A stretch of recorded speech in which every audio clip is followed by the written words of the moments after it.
네, 오늘 누가복음 강의 55번째 시간입니다. 돈을 써서라도 해결할 일이라고 하는 제목으로 누가복음 16장 1절부터 13절 말씀 가지고 나누겠습니다. 저는 중국에서 18년 정도 살았습니다. 중국에 처음부터 끝까지 가장 많이 들었던 말이 한 가지 있습니다. 중국에서는 되는 일도 없고 안 되는 일도 없다라고 하는 말입니다. 법과 원칙은 있지만 그 법을 관장하는 사람들의 마음은 친한 사람들을 향해서 일을 합니다. 친해지면 일이 됩니다. 안 친하면 법대로 해야 됩니다. 법대로 하면 시간이 걸립니다. 1년이 걸릴지 2년이 걸릴지 모릅니다. 중국에서 또 가장 많이 들었던 말 하나를 더 꼽으라고 하면 이런 말입니다. 집에서는 부모를 의지하고 나가서는 친구를 의지해라 라고 하는 말입니다. 어린애들도 다 하는 말입니다. 처음 거기 가서 집을 하나 렌트해가지고 방 2칸짜리에 이렇게 살려고 렌트를 하고 그 집에다가 이제 장판을 사와서 깔려고 하는데 집주인 아들이 와서 도와줍니다. 고등학교 3학년을 다니든가 아니면 막 마쳤나 그런 아이입니다. 젊은 남자애가 이제 도와주니까 일이 좀 수월하게 됐습니다. 그래서 일을 다 마치고 음료수 하나 이렇게 사주는데 걔가 저한테 그럽니다. 어려운 일 있으면 자기를 찾아오라고. 자기가 도와주겠다고. 그러면서 하는 말이 집에서는 부모를 의지하고 나가서는 친구를 의지하는데 너랑 나랑은 친구다 그러는 거예요. 제가 그때 30살이 넘었습니다. 이 자식이 어디 건방지게 나한테 친구라 그러나. 그래서 제가 그랬죠. 너랑 나랑은 친구가 아니다. 걔가 고개를 갸우뚱하는 겁니다. 이해를 못하는 겁니다. 우리 한국 사람은요, 어디를 가든 나이를 따집니다. 중국 사람은 나이를 따지지 않습니다. 친구의 친구는 나의 친구입니다. 33살짜리가 자기 집안의 백그라운드로 사람을 불러내는데 50대 중반이 나와가지고 그 젊은 친구랑 친구가 되는 것을 제 눈앞에서 본 적도 있습니다. 친구 셋만 모이면 천하도 움직일 수 있다라고 하는 게 중국 아닙니까? 삼국지에 유비, 장비, 관우가 도원결의합니다. 천하를 바꾸기 위해서 일하는 것입니다. 오늘 본문을 중국인들에게 읽어주었다면 중국인들은 더 이상의 설교를 안 들어도 충분히 이해할 만할 내용입니다. 그런데 우리는 오늘 본문을 들으면 이해가 안 됩니다. 왜 이 악한 청지기를 옳다고 하는지 칭찬을 하는지 전혀 이해가 안 됩니다. 그래서 오늘 설교 본문에 나오는 이 인물을 불의한 청지기다 이렇게 말하고, 또 어떤 성경에는 챕터 제목으로 영악한 청지기의 비유다 이렇게 쓰여져 있기도 합니다. 청지기가 주인의 물건을 함부로 썼거든요. 그러니까 주인에게 그 소문이 들어갔습니다. 청지기가 낭비했다라고 하는 말이 들렸다라고 하는 것입니다. 1절입니다. 주인의 소유를 낭비한다는 말이 그 주인에게 들린지라 주인이 그를 불러 이르되, 낭비했죠. 낭비, 이 말을 들으면 그 앞장, 어제 우리가 15장 후반부에서 허랑방탕하게 나가서 그 아버지의 재산을 썼던 그 둘째 아들 탕자와 일맥상통하는 내용입니다. 허랑방탕하다라고 하는 말이나 낭비했다라고 하는 말이나 결국은 똑같은 말입니다. 지금 15장에서 16장으로 넘어오는 이 내용은 서로 이어지는 내용이라고 하는 것이죠.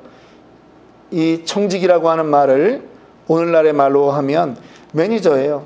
주인이 여러 군데에 점포를 둘 수 있습니다. 주인은 투자해놓고 거기 지점마다 매니저를 둡니다. 매니저의 능력에 따라서 매상이 오르는 지점도 있고 매상이 떨어지는 지점도 있습니다. 그런데 지금 이 청지기, 이 매니저는 주인의 소유를 낭비했습니다. 여러분 혹시 이것이 우리는 아닙니까? 우리는 하나님에게 우리는 시간을 24시간을 우리는 할당 받았습니다. 그런데 1시간 1분 1초 우리는 주님 앞에 온전히 잘 사용하고 있습니까? 그렇지 않으면 우리는 이곳에 있는 지금 악한 청지기인 것입니다. 청지기가 어느 날 갑자기 잘렸습니다. 여러분이라면 어떻게 하시겠습니까? 직장을 빨리 알아봐야죠. 청지기가 고백합니다. 3절입니다. 청지기가 속으로 이르되 주인이 내 직분을 빼앗았으니 내가 무엇을 할까? 땅을 파자니 힘이 없고 빌어먹자니 부끄럽구나. 어쩌면 우리랑 그렇게 마음이 똑같습니까?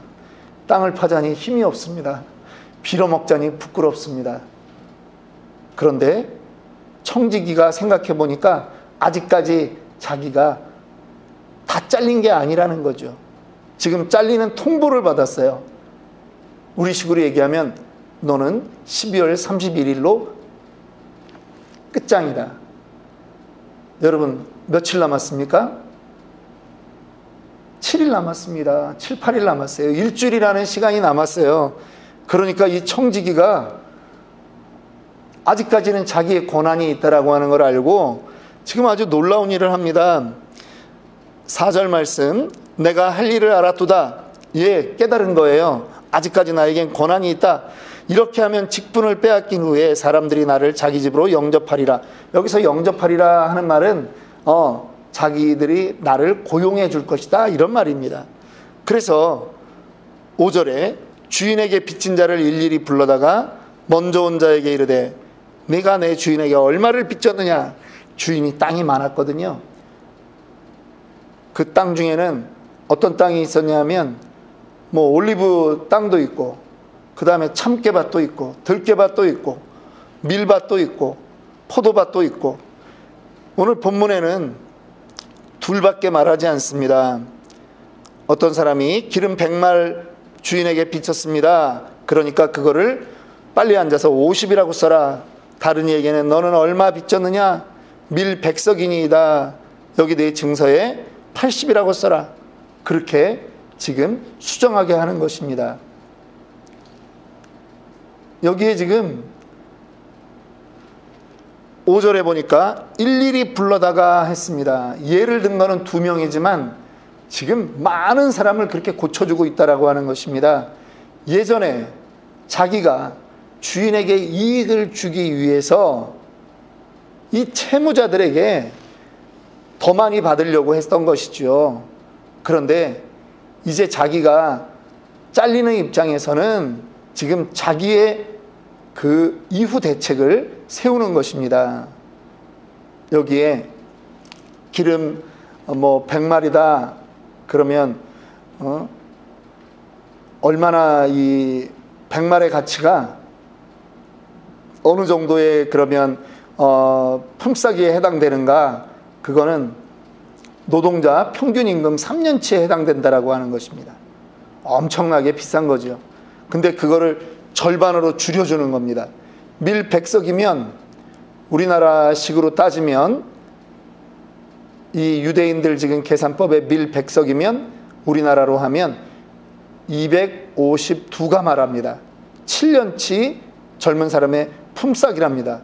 그거를 20%를 감해 주는 거예요. 그러면서 계속 사람마다 일일이 불러다가 다 감해 줍니다.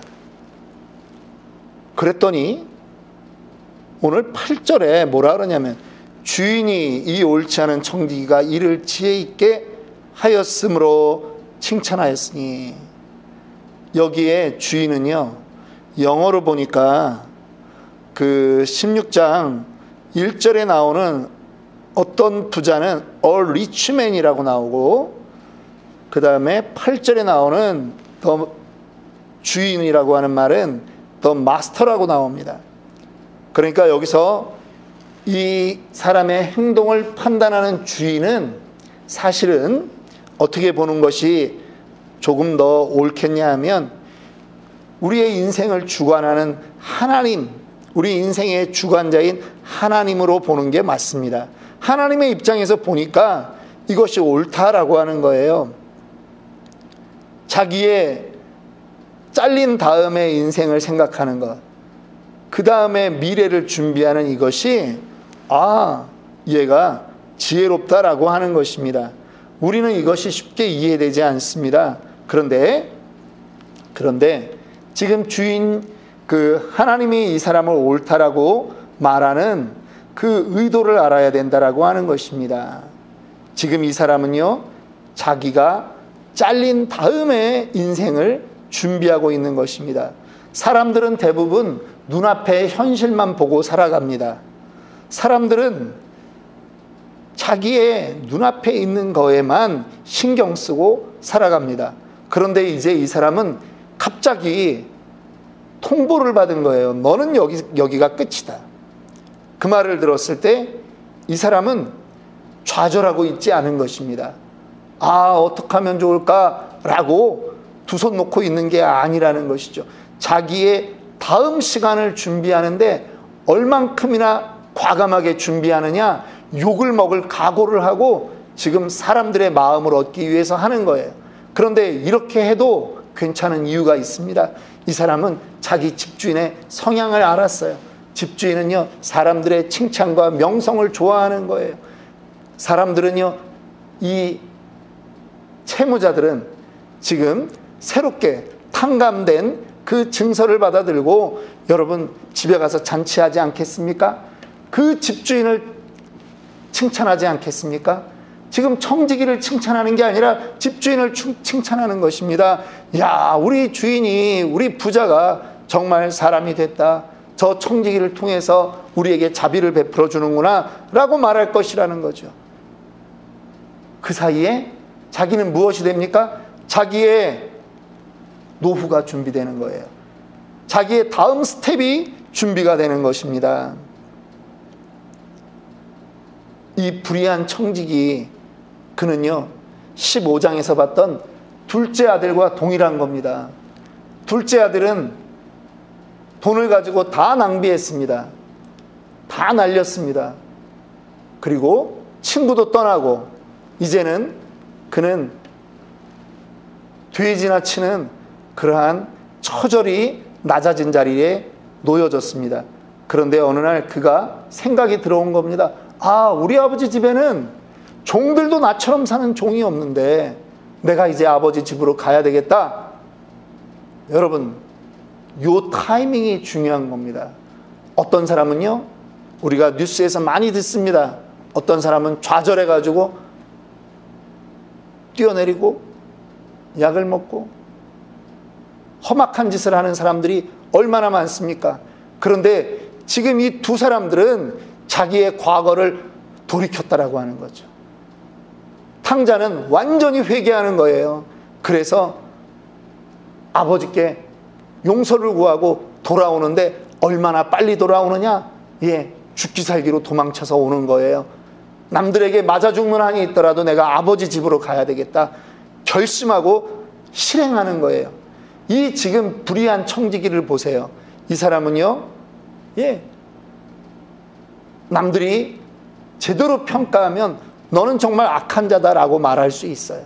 그런데 자기의 노후를 위해서, 자기의 다음 스텝을 위해서 그러한 모든 평가를 다 뒤로 하고 살아야 되겠다. 나는 살아야 되겠다. 그들이 취한 것이 무엇입니까? 영생을 취하는 것입니다. 오늘 우리가 현실 사회에서 우리의 주인을 손해보게 하는 것은요, 정말 나쁜 것입니다. 세상의 법이 우리를 배임, 횡령죄로 우리를 가둘 것입니다. 성경은 지금 그 얘기를 하고 있는 것이 아니에요. 성경에 지금 왜 8절에 주인이 등장합니까? 이 마스터라고 하는 인생의 주인이 왜 등장합니까? 바로 오늘 여기서 이 사람이 취하고 있는 그 다음 스텝이라고 하는 것은 그저 먹고 살기 위한 다음 스텝이 아니라고 하는 거예요. 지금 영생을 위해서 이 사람은 과감하게 결단하고 실행했다라고 하는 것입니다. 그래서 친구를 만드는 것입니다. 성경에는 뭐라고 말합니까? 9절입니다. 내가 너희에게 말하노니 불의의 제물로 친구를 사귀라.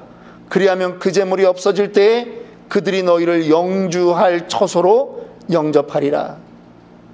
돈은 있다가도 없어지는 거예요. 그런데 그 돈을 가지고라도 친구를 사귀라고 하는 거예요. 그런데 그 친구가 어떤 친구입니까? 15장 1절에 예수님이 그들의 친구였어요. 죄인들의 친구였어요. 음식 같이 먹는 게 유대에서는 친구거든요. 그 친구를 마치 돈으로 사람을 사듯이 그렇게 사라는 거예요. 그러면 우리가 이 땅 멸망할 때 영생을 그 친구를 통해서 얻게 된다라고 하는 것입니다. 우리의 능력으로는 갈 수 없는데 그 친구가 우리를 천국으로 안내한다라고 하는 것입니다. 그 친구가 누굽니까? 예수 그리스도. 예수 그리스도. 지금 죄인들의 친구. 지금 오늘 이 본문은요, 계속 15장에서 연결되는 본문이에요. 그 친구를 사귀어라. 없어질 세상에 돈을 써서라도, 그래서 오늘 제목을 돈을 써서라도 해결해야 될 일이라고 하는 것을 제목을 잡았습니다. 여러분, 설교 서두에 중국인들의 이야기들을 했습니다. 중국인들, 되는 일도 없고 안 되는 일도 없는데 일이 되게 하기 위해서 그 사람들은 무엇을 합니까? 돈을 씁니다.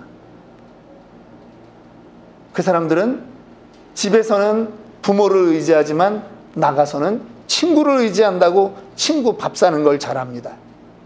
사라질 돈인데 친구에게 쓰는 겁니다. 여러분들은 물질을 어떻게 사용하고 있습니까? 하나님 나라, 그 나라를 위해서 사용하고 있습니까? 질문해야 됩니다. 아둥바둥 살면 그 물질이 다 내 것이 될까요? 그렇지 않아요. 그런데 성경은 그거는 어리석은 짓이라고 말하는 거예요.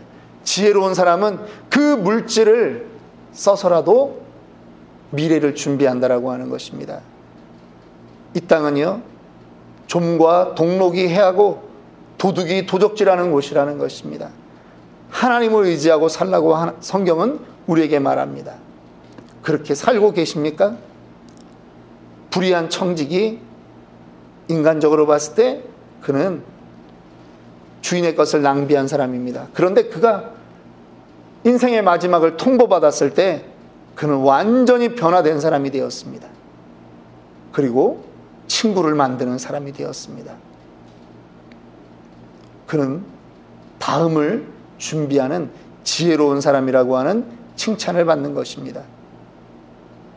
물질을 부여잡고 사시겠습니까? 아니면 미래를 붙잡고 사시겠습니까?